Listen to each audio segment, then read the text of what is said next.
classify between dogs and cats. For example, I'm having the images of dogs and cats. Now I want my machine to learn some pattern from the the characteristics of dogs and the cats, and then later I can pass a new image to the machine, and I can ask the machine, what do you think, what is this? So based on the characteristics, my machine can predict that this image is for the cat, this image is of the dog.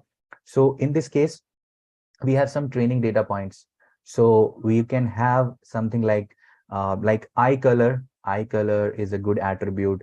Eye shape, eye size. So I'm taking eye into account. So like dog's eye color is this, eye shape is this, eye size is this. So we can put this in a structured format. And at the end, we can mention that the output is dog, because these characteristics are of a dog, right? And we can take the same example for cat. So I can put the values for the eye color, eye size, eye type, and dimensions. So then I can put the label that it's a cat. So my machine is having the training that data, the characteristics of that particular entity, as well as the outputs. So now machine is having idea, okay, so if eye color is this, if eye size is this, if eye type is this, then it's probably a cat. And the same is true for dog. So that's why here you can see training data plus desired outputs. We also call it labels, because you have the outputs, right? So tomorrow you can actually give it a new image, and based on that, your machine can predict if it's a cat or if it's a dog, because now machine is having the idea of all the characteristics you are providing. It depends on the quality of data, but for now you can understand that you have a supervisor here, which is your desired output variable, and this will help you to understand it. So that's why training data plus desired output, it's come in the category of, it's fall in the category of supervised learning. Now in unsupervised learning, we only have the training data, we don't have any desired output. So what you can do in unsupervised learning, basically, we do not predict the things directly. In the case of, if you compare this to the supervised learning, what we basically do in the unsupervised learning, we try to make the similar groups. So if I go ahead with the same example, in this example, you have dogs and cats characteristics, right? So now let's say I have some more categories. Let's say I have horse and I have other animals. Okay. So let's say 3 to 4 categories you can put. Now their characteristic is present in the data set.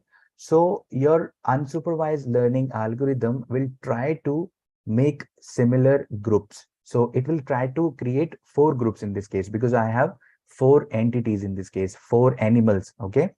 So it will try to get similar data points and will put into one group, and dissimilar data points into different groups. So at the end, you will be having 4 groups, and then you can name it that it's a cat group, it's a dog group, and this group is for horse, this group is for any other animal.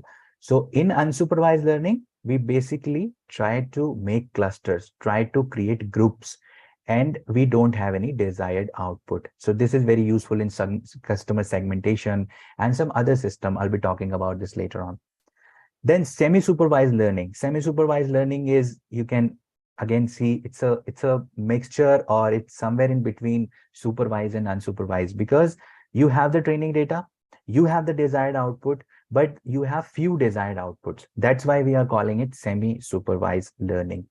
So again, you can consider the example of supervised learning. What I was talking about, the dogs and cats characteristic. So let's say I have 100 records. For example, I have 100 records, and only for 10 records, I'm having labels. For rest of the 90 records, I don't have the labels. Okay. So what I will do, I'm just keeping it simple. I'm taking only 100 records as an example, but in reality, you'll be having millions of records. But let's stick to our example. So we have 100 records, and in the 10 records, we have labels, right? And for rest of the 90, we don't have any label. So what we will be doing here, we will use these 10 records as a supervised learning method, and then we'll predict the rest of the 90 records label based on these 10 records, because we have the output for these 10 records. So we can use this to do some prediction for the rest of the records. Now, once you have those records, then you can apply another, then it will become a supervised learning problem. So to understand semi-supervised, it's very easy. We have the training data, we have outputs, we have labels, but not for all the records, for few records. The last category is the reinforcement learning. So reinforcement learning is a true example of artificial intelligence where you can understand a computer program which actually understands like a human being. So it learns from the environment, and like you and me are learning from the environment. So for every good action, it takes or it gets a reward. For any bad action, because it is programmed in this way, for any bad action it will get a penalty. So based on this reward and penalty kind of system, this computer program or robot, or you can call it anything, it can learn from the environment. That's why it's written that rewards from sequence of actions. So these are the 4 types of machine learning you have to be clear on. So let's move on and see some good pictures. Now see this part: supervised, unsupervised, and semi-supervised. So you can see that here we have 3 classes, 3 different classes. One is circle, you have a star and a cross. So now you have some boundaries. So we are actually classifying that these are the records and their output is cross. These are the green records and the output is star. And for these records, the output or label is your circle, right? But in unsupervised learning, you can see that we don't have any output like this. We don't have any label like this, circle, star, or crosses. We all have circle. In this case, I'm just showing this with circle, but you can see that similar data points are grouped in one cluster. Basically, you can call it group, but in the machine learning language, we call it cluster. Cluster is a technical word here in unsupervised learning, or you can call it group. Now you can see the 3 groups, and it's like when you join a new institute or a college. So after some time, similar the people with similar interests try to make the groups, right? So in the same way, you can see that all the similar data points are grouped in a one area here. And in semi-supervised, you can see that we have few labels, but for others, we don't have much labels. So for others, we can actually, what we can do, we can just predict with the help of these. And at the end, we can use this just like a supervised learning method. So this diagram is actually very clear for one who is starting or, learning the machine learning for the very first time, and fundamentals very clear. And these are some supervised machine learning algorithms. This is really important here because you'll be having the idea how many algorithms, but I will show you some important and the popular one. So first, in linear regression. Linear regression is basically, if you are from a statistics background, you can easily understand linear regression. It is in advanced statistics concept, but in machine learning, this is the very first thing in supervised ML algorithm. So it tried to find out a best fit line for your data, and based on that, we can actually predict the unseen data. Then logistic regression is used when you have classes. So I will talk about regression classification after a couple of slides, but logistic regression, again, it's based on probability. So how it actually, when you have multi-classes or when you have binary classes, it's used in this way. Decision tree, you can see that decision tree is here. It's an example of, it's a tree-based structure, but you can see, you can understand it's a reverse tree. So we start with a node, then we take some decisions, and we split the node by taking decisions.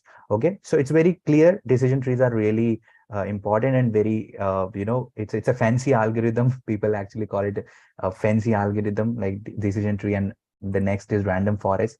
So when you understand the decision tree, so you can easily understand random forest, because random forest is having multiple decision trees, just like a real forest have multiple trees. So random forest is actually an extension to decision trees. We have naive based classifier, and It's based on a naive based theorem. And support vector machine, it's a very advanced algorithm used for all type of machine learning problems. So it tried to find out the decision boundary, and this decision boundary is having a maximum margin. So these are some technical words related to support vector machine. So these are 6 supervised machine learning algorithms. There are some more, but these are widely used.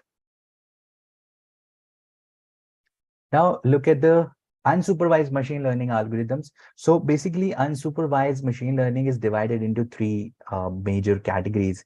So we have the problem of clustering, we have dimensionality reduction, and anomaly detection. So the most important one is clustering and dimensionality reduction here, because when you give your time to unsupervised ML algorithms, you start learning these things. So you'll first of all, you will start with clustering. So there are some clustering methods like k-means, hierarchical clustering, DB scan. These are the methods for clustering. Dimensionality reduction is very important concept, because you all understand when you have very huge data set, so you have huge dimensions. I'm talking about in terms of variables.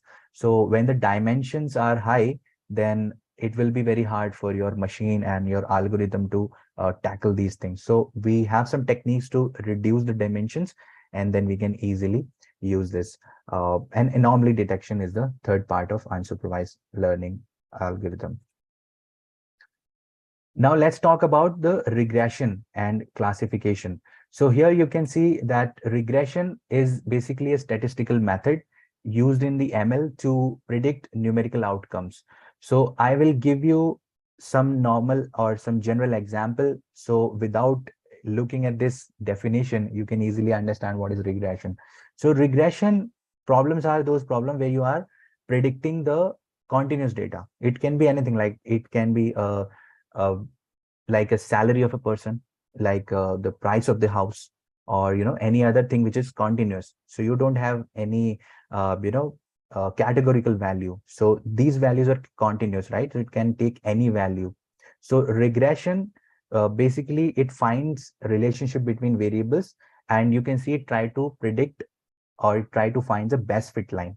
So in this case, there are some data points, and you will find a line with an equation, and this will give you a best fit line, so that we will minimize the error. And later on, for the new records, we can predict the continuous values with the regression.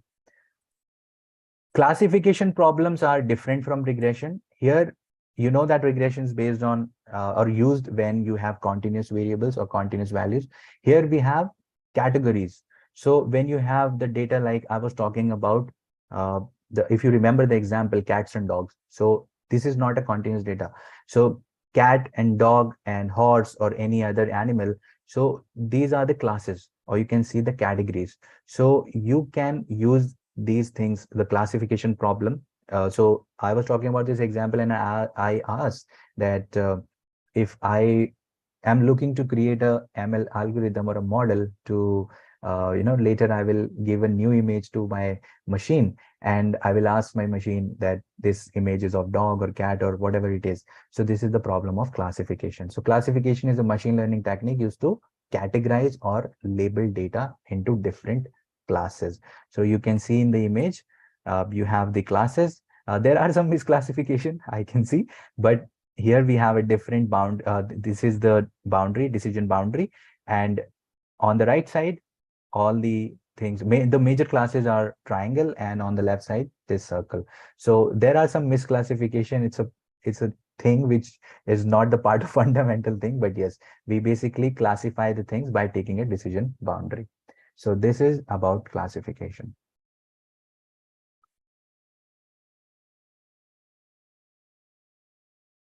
Okay, now very important thing you need to understand, because now you are clear with machine learning, what is machine learning, and the types of machine learning: supervised, unsupervised, reinforcement, semi-supervised.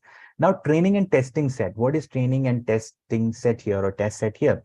So basically, when we create any machine learning model, we try to, or we actually, this is a very important aspect, or very important part in your machine learning model development. So we split the data into two, or we divide the data into two set. So here is, first is training and second one is testing. So training set is used to train your machine. So let's say you have 100 records, and we basically generally we take 70/30 or 80/20 kind of ratio. So if I'm talking about 70/30, then we can keep 70 records to train the machine, and the 30 records we'll keep to test it, because for these 30 records we already have real values, but we will not feed these 30 records to the machine, because we will keep these 30 records away from the machine, and because we have the real values for these 30 records. So later, once your model is ready, we'll feed these 30 records into the machine so that it will give us some prediction, and then we can actually we have the predictions now after some time, so we can try to find out that if it is matching with the original records or not. So this is very important to evaluate your machine learning models, because you have the real values, you have the predicted values. Now you can actually try to match if the real values are matching with if the predicted values are matching with the real values, then you can easily say that okay, you can actually try to find out the accuracy of the model. So in this case, you can see that we have training set and we have testing set, and we do the thing in this way. And once you have the model ready, you just use your testing set and just try to get some prediction and then compare it with your original data values. So this is training and test set here. Okay, now again, it's a very you know interesting concept, I would say, overfitting and underfitting. So now you just imagine what is overfitting, because I will not give you any definition which is too technical, but you just understand. Let's say you are trying to memorize a book instead of understanding it. So when your ML model is having data, you're feeding the data inside the model, and it is capturing the all the things in this. So along with the relationship, it is capturing the noise and some bad things. So you can relate this. You are memorizing a book instead of understanding it. Or let's say you are in a classroom and the teacher is giving you, I'm talking about the school days. So let's say you are learning sum or, any other thing. Let's say you are learning addition and subtraction. So your class teacher is saying that 2 plus 2 is 4. So you are not getting any logic why 2 plus 2 is 4. You're just recording it. Okay, 2 plus 2 is 4, 2 plus 2 is 4, 3 plus 3 is 6. So this is something, you're not getting logic why 2 plus 2 is 4, right? But you are just memorizing it. So later in the examination, after some time, if teacher is giving you the same question, that what is 2 plus 2, then you can easily say that, okay, it's 4. But what if the new question is like 4 plus 4? So you don't know what is 4 plus 4, because you are memorizing these things. You're not getting any logic behind it. Okay. So if I am, or if you are in the classroom and you are looking at the logic, okay, 2 plus 2 is 4. So you have the idea of the rules of sum, how we actually, add the numbers. And then and it doesn't matter what kind of question you are getting in the examination, right? So if it is 4 plus 4, if it is 10 plus 10, you can easily answer this question because you are getting the logic. So same is true for here. Overfitting is the concept where your data, or when your model is learning some noise or some outliers from your data set. So tomorrow you'll be having a problem in prediction, and I will show you with a good image. And underfitting is the, you can see here that just you imagine that you're trying to explain a complex topic with just a few words, and you can understand. You just take the same example of the classroom, and in this classroom your teacher is showing you that 2 plus 2 is 4, 3 plus 3 is 6, and you are not taking interest. You have something else in your mind. You are just thinking about any sport or any movie, so you're not paying attention. So you're not memorizing, you're not getting any logic, so you're not looking at the whiteboard. So you are just thinking about any sport, cricket, football, whatever it is. Okay.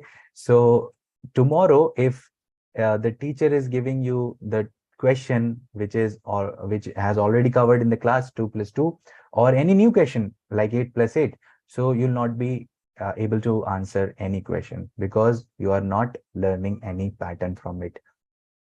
So in machine learning, uh, underfitting occurs when a model is too simple to capture the underlying patterns in the data. Now look at this image. This will give you the correct idea. Now we have regression problem and classification problem. I know that the difference is clear to all of you.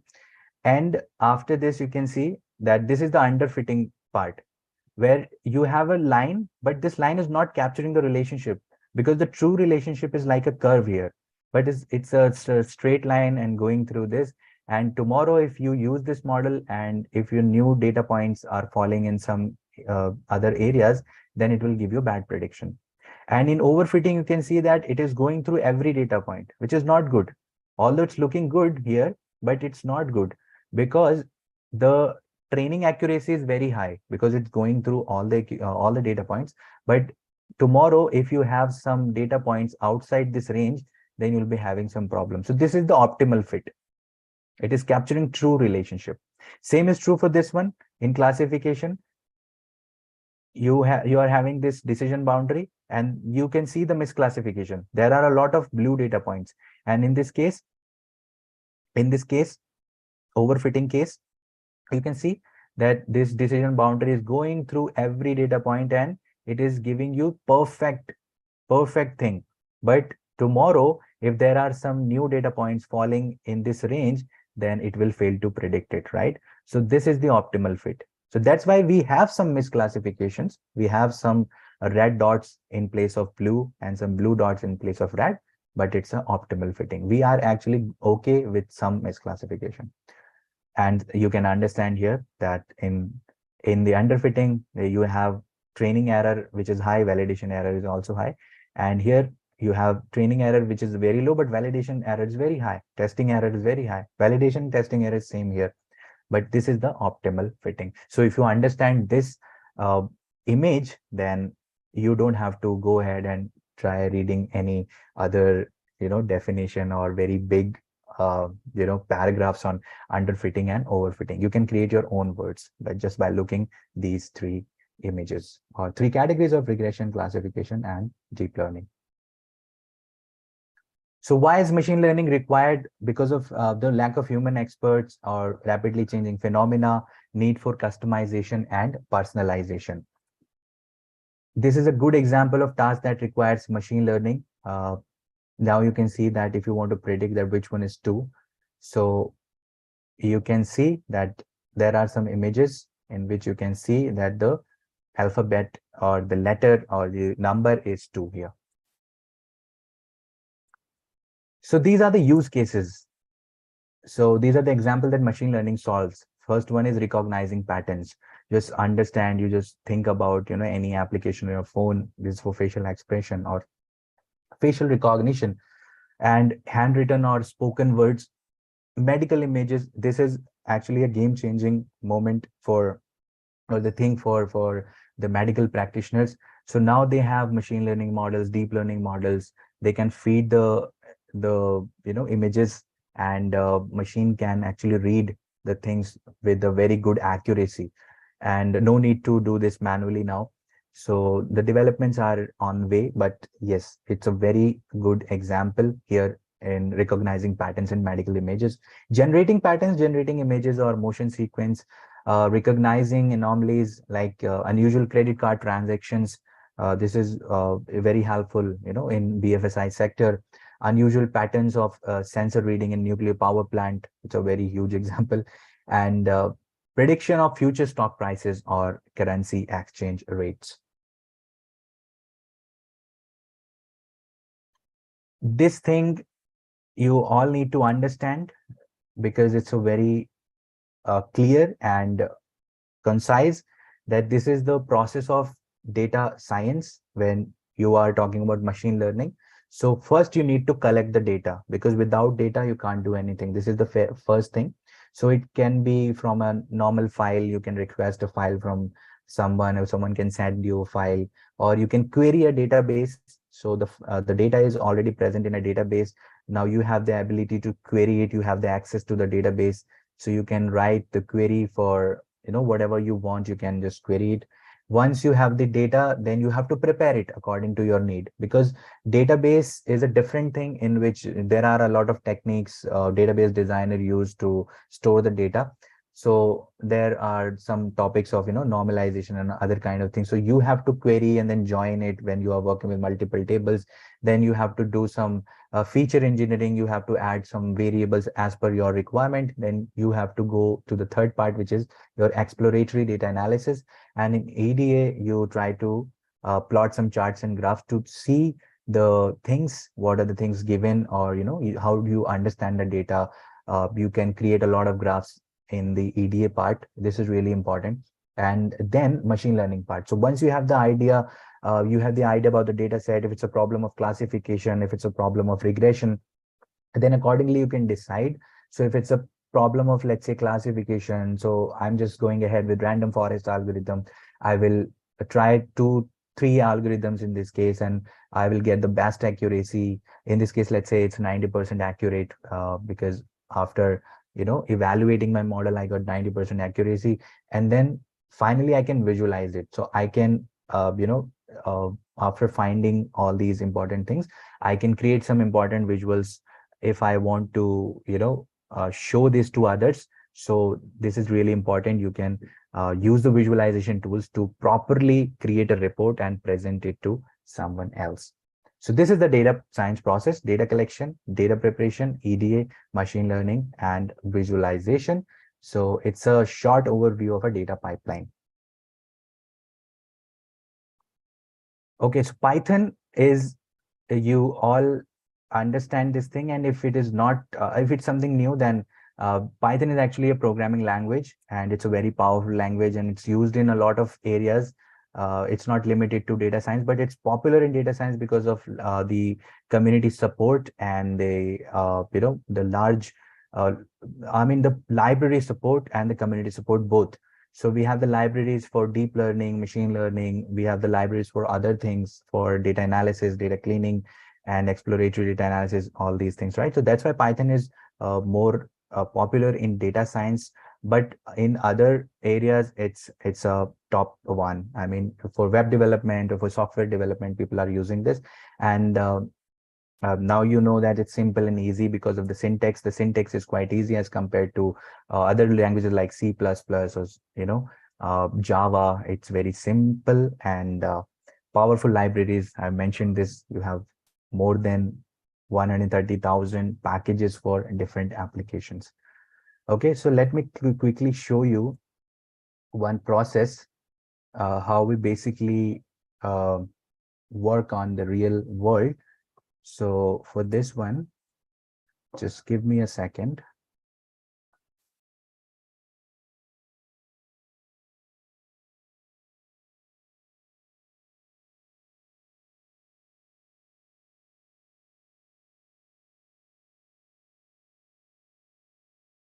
Just a second.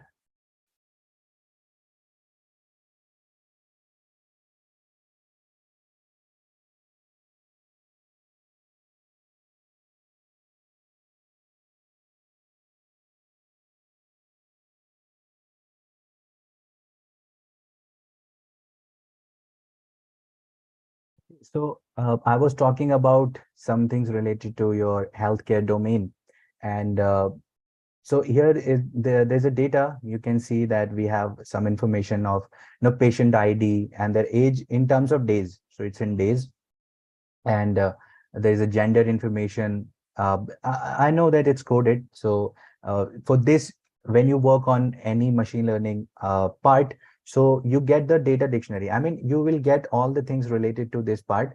That what is the meaning of this column AP underscore HI, or cholesterol, or this is glucose. So you actually, as a data scientist or a data analyst or machine learning engineer, you will need these things, because if something is not clear, then how you will proceed with this, right?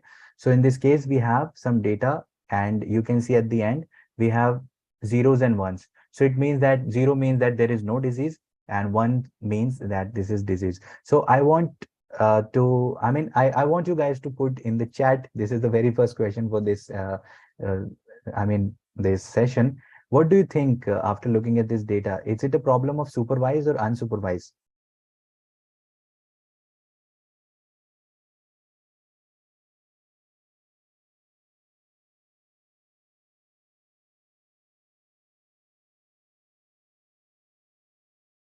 Okay, I got two response from Yusuf, Daryl, Joanna. I got supervised, supervised, and from Mark, unsupervised. Okay. Okay. So you know that when we have training data and output, this is the problem of supervised. So you guys are correct, because this is the label. It means that there is no disease, there is disease. No disease, disease, disease, disease.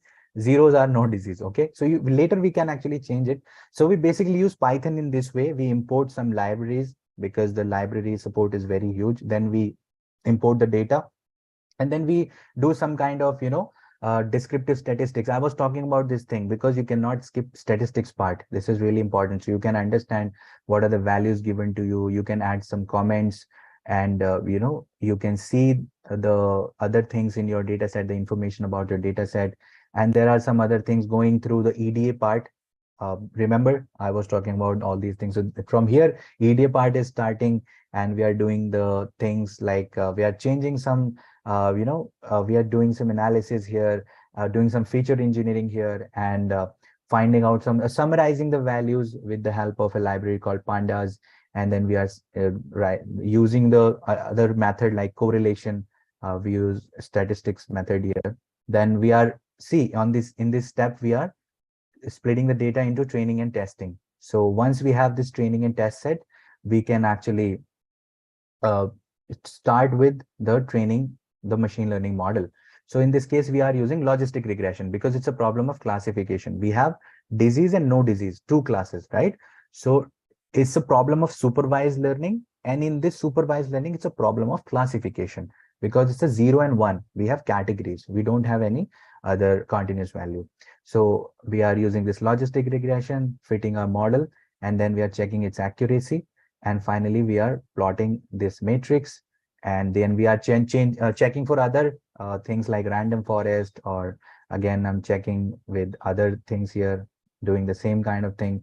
And at the end, we are plotting a feature importance graph. So it will show us that what features are important in prediction. So in this way, you create your models using Python, and this is the real world scenario I'm showing to all of you. So I hope now you all are understand uh, that you all can understand that what is the what is machine learning and how we actually train the machines uh, to to predict something, or to work on the data set. And it can be from any sector, uh, from medical, from BFSI, from entertainment. Okay, so these are the 3 4 domains I'm talking about, major domains. And there are a lot of libraries, different algorithms you can use. It depends on the first thing you need to understand the problem statement. So in this case, the problem statement was to predict the heart disease. Okay, so once you are done, or once you are clear with your problem statement, then you can easily go ahead and try to understand that if it's a problem of supervised or unsupervised, or regression or classification. And then you can try to do some experiments, and then it will be very easy for you to create the machine learning model. Okay, so for that's all from my side. Now, if you guys have any question, you can put your questions. You can ask me anything which is related to this part.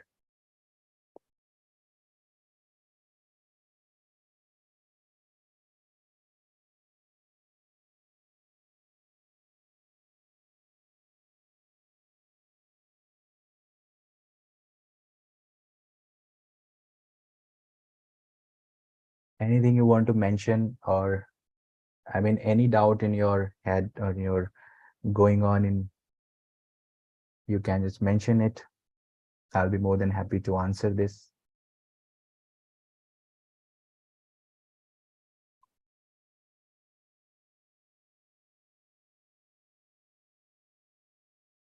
Do we have IT that deals with statistics research? A certificate on this, probably on handouts.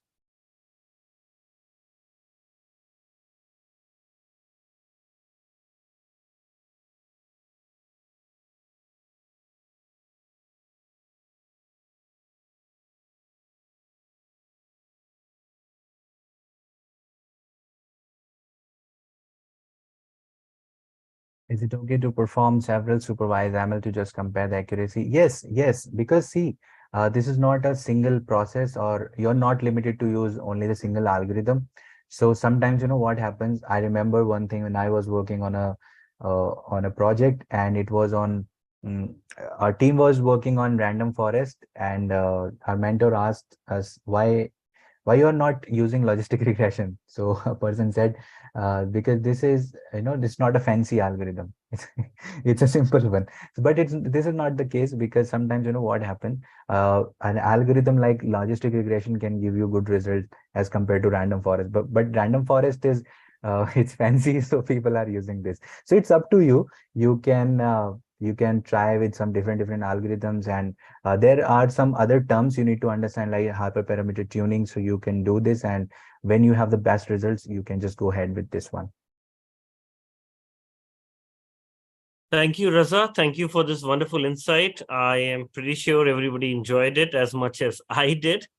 Having said that, guys, data science, machine learning, it's not something new. We have been training it for quite some time, and there's a huge demand for data scientists and machine learning engineers in the world that we live today.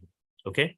Now, having said that, we also have multiple courses that we go ahead and offer. And in order to go ahead and assist you better and be a part of your upskilling journey, I have shared with all of you a link in the chat also. You can probably see it now. So if any one of you wants to enroll into any program or wants to go ahead and get some proper counseling about the programs that we have, about the process, how can you make your transition as a data scientist, feel free to go ahead and fill in the form and let our counselors go ahead and assist you with that.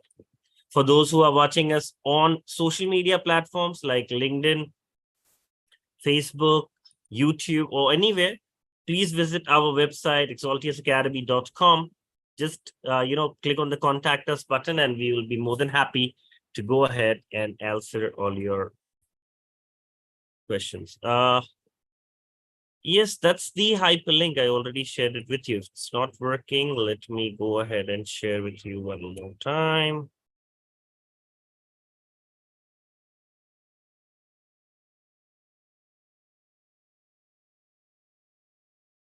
Just give me 1 minute.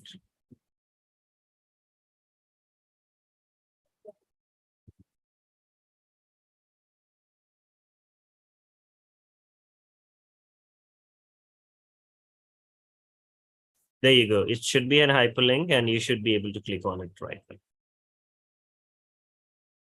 All right, perfect. So I'm looking forward to all of you to fill in the form. And if you have any question, feel free to ask me. A lot of you have also asked about the e-certificate, so you can fill in the form and we can arrange that too. Okay. I guess that is more or less it. Does anybody have any more questions?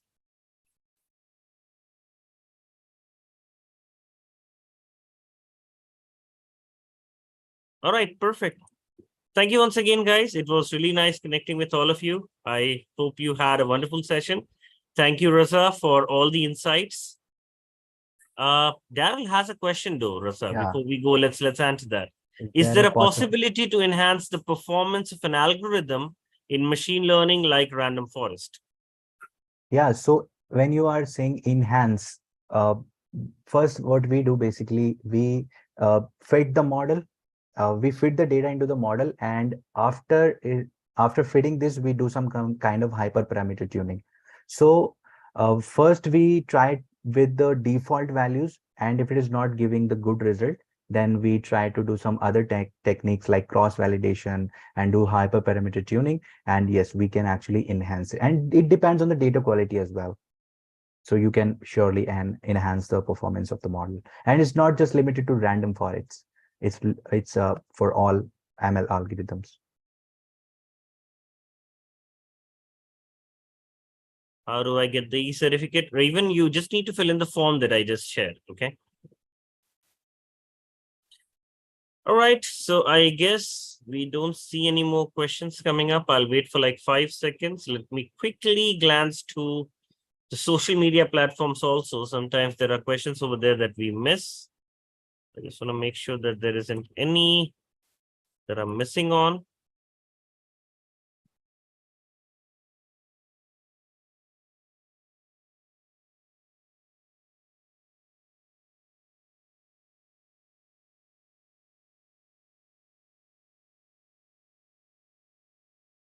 Right. Saurav says the session is very awesome. Thank you once again, Saurav, for your time. Yes, we can go ahead and issue certificate for the webinar. I've already shared the form with all of you. You'll need to go ahead and fill if you need it. Okay.